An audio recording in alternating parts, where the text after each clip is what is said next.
Welcome to seventh lecture of centrifugal pumps. आज का जो ये मेरा लेक्चर है इसमें बेसिकली मैं डिस्कस करूंगा best efficiency point and operating point के बारे में। ये इंटरव्यू के पॉइंट ऑफ व्यू से काफ़ी इंपॉर्टेंट क्वेश्चन रहता है और ये ऐसा क्वेश्चन है जो आपसे बार बार इंटरव्यूज में पूछा जाएगा कि बेस्ट एफिशिएंसी पॉइंट क्या होता है या फिर ऑपरेटिंग पॉइंट क्या होता है। सो फ्रेंड्स, आज का लेक्चर शुरू करने से पहले मैं आप सबसे ये रिक्वेस्ट करूंगा कि अगर आपको मेरे लेक्चर से अच्छी लर्निंग मिलती है तो प्लीज़ मेरे चैनल को सब्सक्राइब कीजिए और जितना हो सकता है उतना ज़्यादा शेयर कीजिए। फ्रेंड्स, अब हम बात करते हैं कैरेक्टरिस्टिक कर्व्स के बारे में, because BEP best efficiency point को समझने के लिए आपको कैरेक्टरिस्टिक कर्व्स पहले समझना जरूरी है। मैंने अपने लास्ट लेक्चर में पूरा का पूरा कैरेक्टरिस्टिक कर्व्स को डिटेल में एक्सप्लेन किया है। सो यहाँ पे मैं हल्का सा जस्ट टच करूंगा कैरेक्टरिस्टिक कर्व्स के बारे में, बट जिस भी आदमी ने मेरा लास्ट लेक्चर मिस किया है प्लीज़ मेरे लास्ट के लेक्चर जरूर देखिएगा, बिकॉज उसमें मैंने कैरेक्टरिस्टिक कर्व्स और बाकी भी पंप से रिलेटेड ढेर सारी चीज़ें मैंने काफ़ी डिटेल में डिस्कस की हुई हैं।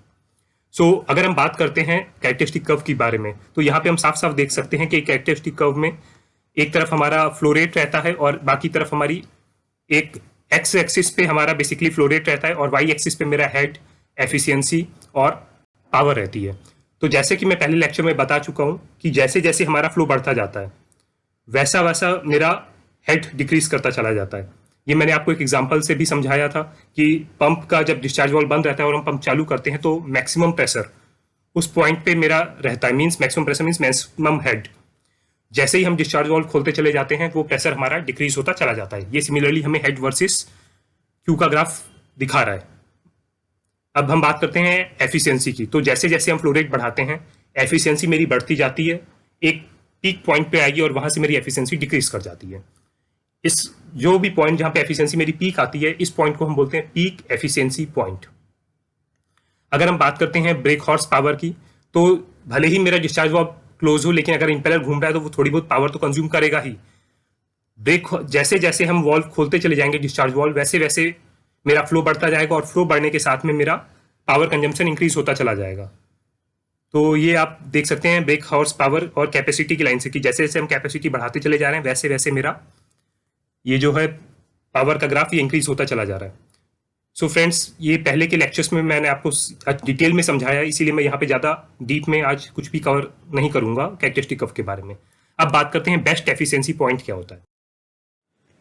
सो फ्रेंड्स, ये देखिए इस स्लाइड में बेसिकली मैंने बेस्ट एफिशिएंसी पॉइंट डिस्क्राइब किया है। वो अगर आप इस ग्राफ को कैरेक्टरिस्टिक कर्व को कायदे से देखेंगे तो इससे आपको साफ साफ समझ में आ जाएगा। जैसा कि आप जानते हैं कि एफिशिएंसी का ग्राफ पहले बढ़ता है और फिर घटता है। सो फ्रेंड्स, वो पॉइंट जहां पे मैक्सिमम एफिशिएंसी मिलती है उसके कॉरेस्पॉन्डिंग जो भी हेड पंप का होता है उस पॉइंट को बोलते हैं बेस्ट एफिशिएंसी पॉइंट। फ्रेंड्स, मैं दोबारा रिपीट करता हूं, कायदे से ये ग्राफ देखिएगा तो आपको बिल्कुल कॉन्सेप्ट क्लियर हो जाएगा। जैसा कि आप सारे जानते हैं कि एफिशिएंसी पहले इंक्रीज करती है फिर डिक्रीज करती है फ्लो रेट के साथ में।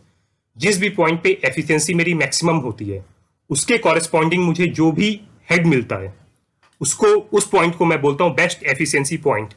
इस पॉइंट पे मेरी एफिशिएंसी ऑन द टॉप होती है और उसके कॉरेस्पॉन्डिंग जो भी मेरा हेड रहता है उस पॉइंट को बेसिकली हम बीपी के टर्म्स में डिनोट करते हैं। So friends, hope best efficiency point आपको अच्छे से क्लियर हो गया होगा। फिर एक बात मैं रिपीट कर देता हूं क्योंकि ये आगे की डिस्कशन के लिए बहुत ही इंपॉर्टेंट है। एफिशिएंसी वर्सेस फ्लो रेट का ग्राफ, एफिशिएंसी पहले इंक्रीज होती है और फिर डिक्रीज होती है। वो पॉइंट जहां पे एफिशिएंसी मैक्सिमम मिलती है उसके कॉरेस्पॉन्डिंग जो भी पंप का हेड आता है उस पॉइंट को बोलते हैं best efficiency point.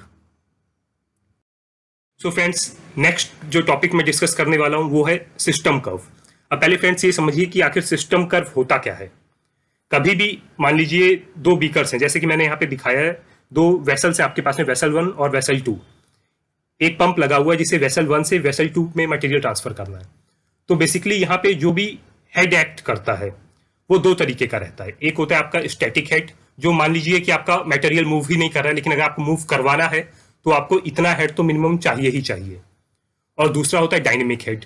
Dynamic head क्या होता है, मान लीजिए आपका जब पंप ऑपरेट करेगा तो ढेर सारे लाइन में लगने वाले फ्रिक्शनल लॉसेज रहेंगे, जो ढेर सारे आपने वॉल्स लगा रखे होंगे, रास्ते में आपका पंप आ रहा है, इन सब में होने वाले जो भी प्रेशर ड्रॉप्स की वजह से जो भी एक्स्ट्रा हेड ऐड होता है उसको हम बोलते हैं बेसिकली डायनेमिक हेड। फ्रेंड्स, मैं दोबारा रिपीट करता हूँ, ये बहुत बहुत बहुत ही इंपॉर्टेंट चीजें समझने के लिए। मान लीजिए आपके पास में दो वेसल्स हैं, एक वेसल आपका नीचे लगा हुआ है और दूसरा वेसल आपका ऊपर लगा हुआ है, और आपको एक पंप के थ्रू एक वेसल से दूसरे वेसल में मटेरियल ट्रांसफर करना है। सो फ्रेंड्स, जो अगर पंप मान लीजिए आपने बंद कर रखा है लेकिन आपको मटेरियल ट्रांसफर करना है, तो जो नॉर्मल दोनों के हेड्स के बीच में डिफरेंस होगा, ये आपका कहलाता है स्टैटिक हेड।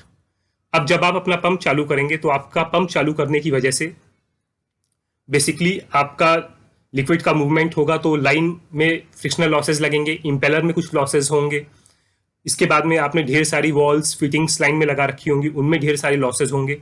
इन सब की वजह से जो एक्स्ट्रा हेड लगता है उस हेड को बोलते हैं हम डायनेमिक हेड। सो फ्रेंड्स, अगर आप इस कर्व को कायदे से देखेंगे, कैपेसिटी वर्सेस हेड, तो इसमें आप बेसिकली देखिए तो एक जो फिक्स हेड होता है, अगर आपको मटेरियल एक जगह से दूसरी जगह ट्रांसफर करना है, वो स्टैटिक हेड से डिनोट किया गया है। इसके बाद में आपका डायनेमिक हेड आता है। डायनेमिक हेड मींस जब आपका पंप मूव करता है। तो अगर आप head versus capacity versus flow rate का ग्राफ देखेंगे तो ये आपका इस तरीके का ग्राफ निकल के आता है। सो फ्रेंड्स, होप आपको ये ग्राफ पूरा का पूरा क्लियर हो गया होगा। सो फ्रेंड्स, अगेन मैं रिपीट करता हूं कि दो तरीके के हेड्स होते हैं, स्टैटिक हेड और डायनेमिक हेड। स्टैटिक हेड ये सिंपली वो हेड होता है जो डिफरेंस होता है हाइट का सप्लाई और डेस्टिनेशन के बीच में। डायनेमिक हेड जो होता है, इसे बेसिकली ये हेड होता है जो फ्रिक्शनल लॉसेस पाइप और वॉल्व और फिटिंग्स की वजह से आता है। सो फ्रेंड्स, अब बात करते हैं हम ऑपरेटिंग पॉइंट की। जैसा कि मैंने आपको लास्ट ग्राफ में दिखाया कि एक सिस्टम हेड होता है और एक पंप हेड होता है। सो फ्रेंड्स, जहां पे भी मेरा जो भी सिस्टम हेड है वो पंप हेड को जहां जिस भी पॉइंट पे कट करता है, दोबारा सुनिए फ्रेंड्स, जो भी मेरा सिस्टम हेड है वो जो भी मेरा इसका हेड है उसको जहां पे भी कट करता है उस पॉइंट को बेसिकली हम बोलते हैं ऑपरेटिंग पॉइंट। फ्रेंड्स, दोबारा सुनिए, वो पॉइंट जहां पे जो भी मेरा सिस्टम का हेड है उसको पंप का जो नॉर्मल हेड है वो जिस भी पॉइंट पे कट करता है उस पॉइंट को बेसिकली हम बोलते हैं ऑपरेटिंग पॉइंट। मींस आपको पहले भी मैंने बताया कि हर एक जो पंप है वो एक स्पेसिफिक फ्लो रेट और हेड के लिए डिजाइन है, बट एक्चुअल में जब हम ऑपरेट करने जाते हैं तो हम कुछ अलग ही जगह ऑपरेट कर रहे होते हैं। बिकॉज मेरे सिस्टम कर्व के हिसाब से मैं मान के चल रहा हूँ कि फ्रिक्शनल लॉसेस मेरे 4 मीटर के होने हैं, बट एक्चुअल में जब मैं देखता हूं तो हो सकता है वो लॉसेस मेरे ज्यादा हो जाए, मान लीजिए 20 मीटर लॉसेस हो गए, 25 मीटर लॉसेस हो गए। तो ये जो एक्चुअल में जहां पे मेरा पंप ऑपरेट करेगा, ये पॉइंट मेरे को समझ में आता है बेसिकली सिस्टम हेड और हेड के ग्राफ से। ये ग्राफ जहां पे भी एक दूसरे को इंटरसेक्ट करते हैं उस पॉइंट को बेसिकली हम बोलते हैं ऑपरेटिंग पॉइंट। सो फ्रेंड्स, अब हमारे लिए ये समझना जरूरी है कि बेस्ट एफिशिएंसी पॉइंट और ऑपरेटिंग पॉइंट में बेसिकली डिफरेंसेस क्या होते हैं। So friends, best efficiency point वो पॉइंट होता है जहां पे मेरी एफिशिएंसी जो है वो तो ऑन द पीक रहती है और उसके कॉरेस्पॉन्डिंग जो भी मेरे को हेड मिलता है उस पॉइंट को मैं बोलता हूं बेस्ट एफिशिएंसी पॉइंट। और अगर बात करता हूं ऑपरेटिंग पॉइंट की, तो ऑपरेटिंग पॉइंट मेरा एक्चुअल सिस्टम के हिसाब से होता है। मींस जब मैंने वो पंप अपने जगह पे लाके लगा दिया, उस टाइम उस पे लगने वाला जो भी हेड है, जो भी एक्चुअल में उसमें हेड लग रहा है, जिसे सिस्टम हेड बोलते हैं, उस सिस्टम हेड के कर्व को जहां पे मेरा पंप का नॉर्मल हेड का कर्व क्रॉस करता है उस पॉइंट को हम बेसिकली बोलते हैं आपका ऑपरेटिंग पॉइंट। सो फ्रेंड्स, ये हमेशा याद रखिएगा कि जो भी पंप है अगर हमें उससे मैक्सिमम आउटपुट चाहिए विद लेस पावर कंजम्पशन, तो हमको उसको जितना ज्यादा हो सकता है उतना बेस्ट एफिशिएंसी पॉइंट के क्लोज ही चलाना पड़ेगा। मींस फ्रेंड्स, अगर हमको अपने पंप से अच्छा आउटपुट चाहिए और अच्छी एफिशिएंसी चाहिए तो हमारा जो ऑपरेटिंग पॉइंट होगा वो बहुत ही क्लोज होना चाहिए मेरा आपका बेस्ट एफिशिएंसी पॉइंट के। Means with in plus minus of 5% वो आपका ऑपरेट करना ही चाहिए, अदरवाइज फिर आपका चीजें जो है वो डिटोरिएट होने लग जाती हैं। मींस आपकी पावर कंजम्पशन इंक्रीज हो जाएगी और बाकी अदर इंपैक्ट्स आने लगते हैं। सो फ्रेंड्स, अगेन होप आपको आज सारे टॉपिक्स क्लियर हो गए होंगे। आज जो हमने कवर किया वो था basically best efficiency point versus operating point. दोबारा समझिए, ऑपरेटिंग पॉइंट वो पॉइंट होता है जहां पे एक्चुअल में मेरा कोई भी पंप ऑपरेट करता है, और बेस्ट एफिशिएंसी पॉइंट वो पॉइंट होता है जो पंप की मैक्सिमम एफिशिएंसी के हिसाब से मेरे को हेड मिलता है। सो जो भी हमें ये ट्राई करना है कि हमारा जो भी ऑपरेटिंग पॉइंट है वो बेस्ट एफिशिएंसी पॉइंट के काफी ज्यादा क्लोज होना चाहिए अगर हमें पंप से मैक्सिमम आउटपुट चाहिए। So friends, that's all for today. Hope आपको आज का मेरा लेक्चर अच्छा लगा होगा। अगर आपको मेरा लेक्चर अच्छा लगा है तो इसको लाइक जरूर कीजिएगा और मेरे चैनल को सब्सक्राइब जरूर कीजिए।